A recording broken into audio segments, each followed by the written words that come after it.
በፍቅር ዓለም ላይ የራስን የሆኑ ሰው ሲነካብህ ወይ ሲመኝብህ ሲያይብህ ሲያጥላላብህ ይቺ ደግሞ ይልባል አንተ ንግስት አድርገህ ከፍ አድርገህ ዘውዱን የደፋላት ሴት ሰው ሲያመናጭቅብህ ደስ ላይ ቅናቶች በተለያየ አጋጣሚ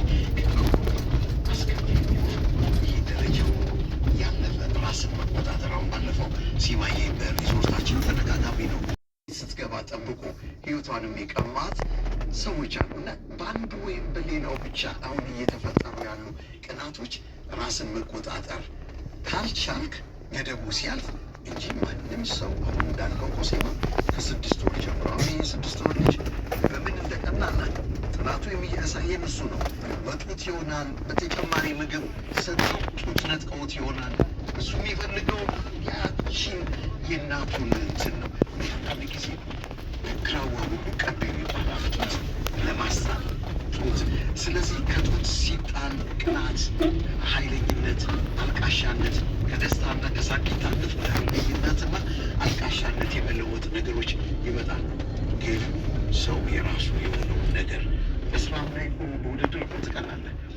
አይወዳትም እውነት እናውራ ከተባለ እና ዞረሽ የፈለገችበትን ካልና ያንቺ የትምህርቱ ይሁን ያልጠራጠርሽም በቃ እያለ እሷን ማታ 5 ሰዓት 6 ሰዓት እሱም አይነት ስሜት ካለው ግንኙነታቸው መካከል አቀኝነቱ እየጎደለ ነው እንጂ የቅናት ስሜት ደረጃ አለው።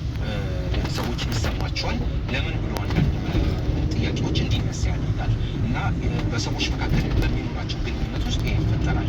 ኪዝቦል የተባለ አንድ ኦስትራዊ መሲ 2019 ላይ ቢላዋና ሽጉጥ ይዞ ከቤት ወጣና የድሮ ፍቅረኛዋን የራሱ የድሮ ፍቅረኛው የነበረችውን አዲሱ ፍቅረኛዋን እናቷን፣ አባቷን፣ ወንድሟን ገድሎ መጣ። እንደመጣ ምንድን ያለው እናቷ 5 ሰው ገድዬ መጣሁላት እና ጥላው ስትሄድ እንዳትሄድ በጣም የማጸናት ነበረ። ከዛ በኋላ ጥላኝ ሄደች የሚለው ነገር የበደል ስሜት ነበረ።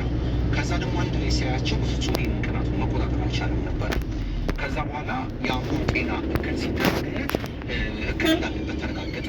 በምርመራ የቅናት ደረጃ በጣም ከፍተኛ ነበረ እና የፍርድ ውሳኔ አይደለም የተላለፈበት። ከነዚህ እንዲያውም እንደ ኦስትሪያ ባሉ ሀገራት የተረጋጉ ናቸው። ብዙ ጊዜ ወንጀልና አንሰማባቸው ስና የዛ ጊዜ በጣም ትልቅ የሽብር ወንጀል ተደርጎ ነበር የተወሰደው። አንድ ግለሰብ የፈጠረው የ5 ሕይወት ነጥቋል። በእርግጥ ቀላል አይደለም፣ ግን ደግሞ አሁን በሌላው ዓለም በምንሰማው የወንጀል ድርጊት አንጻር በአንድ ሰው መካከል የተፈጸመ እንጂ ሌላ ዓላማ የሌለው የቅናት ስሜት ብቻ ያስደረገው እንደሆነ ይታወቃል። ግን የተደረገው መጀመሪያ አእምሮ ሊታከም የተባለው እና ፍርድ ቤቱ ለተከታታይ 7